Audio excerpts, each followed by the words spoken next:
Hello दोस्तों, नमस्कार, सत श्री अकाल, सलाम वालेकुम। मैं हूँ Raveen sir from RL coaching centre. आज मैं लेकर हाजिर हूँ आप लोगों के लिए बहुत ही इम्पोर्टेंट हर एक कॉम्पिटिटिव एग्जाम में आने वाले प्रश्न जो कि मैथ का है। आज का आपका टॉपिक है स्पीड, डिस्टेंस एंड टाइम, चाल, दूरी और समय। ठीक है, आज इसका हम एक बहुत ही महत्वपूर्ण क्वेश्चन के साथ उपस्थित है। देखिए, आपका प्रश्न है कि एक 240 मीटर लंबी रेलगाड़ी किसी खंभे को 10 सेकंड में पार करती है तो रेलगाड़ी की चाल ज्ञात कीजिए। ठीक है, ऐसे प्रश्न को हम आज एक ऐसा ट्रिक आपको बताएंगे कि जो आप क्या करेंगे, बस 1 से 2 सेकंड में इसका आंसर आपको मिल जाएगा। ठीक है, कुछ हम इंपॉर्टेंट पॉइंट आपको बताएंगे जो कि आप नोट कर लेंगे। ठीक है, जैसे कोई भी जो रेलगाड़ी है, ठीक है, ट्रेन है, जब ये क्या करती है, किसी खंभा को, ठीक है, खंभा, पेड़, मकान, ठीक है, पेड़, खंभा, मकान, मतलब इन सब चीजों को यदि वो पार करती है तो इसका जो लंबाई या चौड़ाई होता है उसको हम लोग 0 मान लेते हैं। ठीक है, मतलब इस स्थिति में क्या होता है, तय की गई जो दूरी होता है, ठीक है, तय की गई जो दूरी होता है वो क्या होता है, रेलगाड़ी की लंबाई, रेलगाड़ी की लंबाई। जब कोई ट्रेन किसी खंभा, पेड़, मकान को यदि पार करता है तो उसके द्वारा चली गई दूरी या तय की गई दूरी क्या होता है, रेलगाड़ी की लंबाई होती है। इसको आप बहुत ही ध्यान से रखें। ठीक है, नोट का पहला। सेकेंड, यदि हम नोट्स में बात करें तो जब रेलगाड़ी क्या करता है, किसी पुल को पार करता है, ठीक है, किसी प्लेटफार्म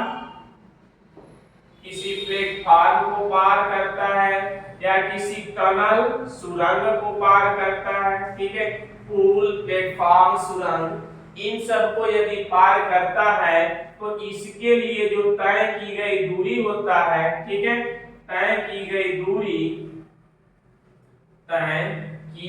दूरी ये आपका होता है रेलगाड़ी की लंबाई, रेलगाड़ी की लंबाई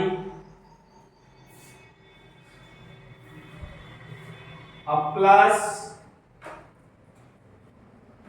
जो भी आपको दे देगा सुरंग, खंभा, सुरंग, प्लेटफार्म या फिर पुल, उसकी लंबाई जो भी यहाँ पे आएगा इन तीनों में से उसको ऐड कर लेंगे तो ये आपका क्या हो जाएगा, कुल तय की गई दूरी। ठीक है, ये दो कंडीशन है, अगर इसको आप तैयार करके रखते हैं तो रेलगाड़ी से संबंधित कोई भी प्रश्न होगा आपका गलत होने वाला नहीं है। जैसे मैंने एक प्रश्न आपके सामने रखा हुआ है कि 240 मीटर लंबी रेलगाड़ी किसी खंबे को, अब यहाँ पे देखिए क्या है, खंभा है, तो जो पहला वाला टॉपिक है, खंबे को यदि पार करता है तो वो 0 हो जाएगा, मतलब तय की गई जो दूरी होगा वो क्या हो जाएगा, रेलगाड़ी की लंबाई। तो यहाँ पे हमारा जो डिस्टेंस हो गया, दूरी हो गया, कितना हो गया, 240 मीटर। ठीक, और यहाँ पे जो समय है, आपको समय दिया है, समय कितना दिया हुआ है, जो टाइम है 10 सेकेंड दिया है। ठीक, अब इसका देखिए फार्मूला आपको पता ही होगा कि speed is equal to distance upon time. ठीक है, speed is equal to distance upon time. और यदि हिंदी की बात करें तो हिंदी में क्या होता है, चाल बराबर दूरी बटे समय। हमें बाइलिंगुअल लेके चलना पड़ रहा है, क्योंकि हो सकता है आप चाहे हिंदी बोर्ड के हो या सीबीएसई किसी बोर्ड के होंगे, आपको कोई दिक्कत नहीं होनी चाहिए। ठीक है, क्योंकि हमें सबको ध्यान में रख के पढ़ाना, हमें बेसिकली किसी एक पे फोकस करना नहीं है। हमारे लिए सब हमारे क्या है, स्टूडेंट है, सब हमारे विद्यार्थी। ठीक, तो यहाँ से आपका डिस्टेंस मिल गया, टाइम मिल गया, आपको क्या फाइंड करना है, स्पीड, मतलब चाल ज्ञात करनी है। ठीक, तो सिंपली आप फार्मूला अप्लाई करते हैं s equal to d by T. Speed आपका कितना है बेटा 240 मीटर, माफ करना डिस्टेंस है 240 मीटर, और जो टाइम है आपका 10 सेकेंड है। ठीक है, अब इस जीरो से जीरो को आप कैंसिल कर लेंगे तो आपका हो जाएगा 24 मीटर पर सेकेंड। मतलब जो रेलगाड़ी है वो 240 मीटर लंबी है, 10 सेकेंड में जब चलती है तो उसका जो स्पीड है 24 मीटर पर सेकेंड, इस स्पीड से गाड़ी चल रही है। और इसी के साथ इस टॉपिक को हम समाप्त करते हैं। मिलेंगे नेक्स्ट टॉपिक में। धन्यवाद।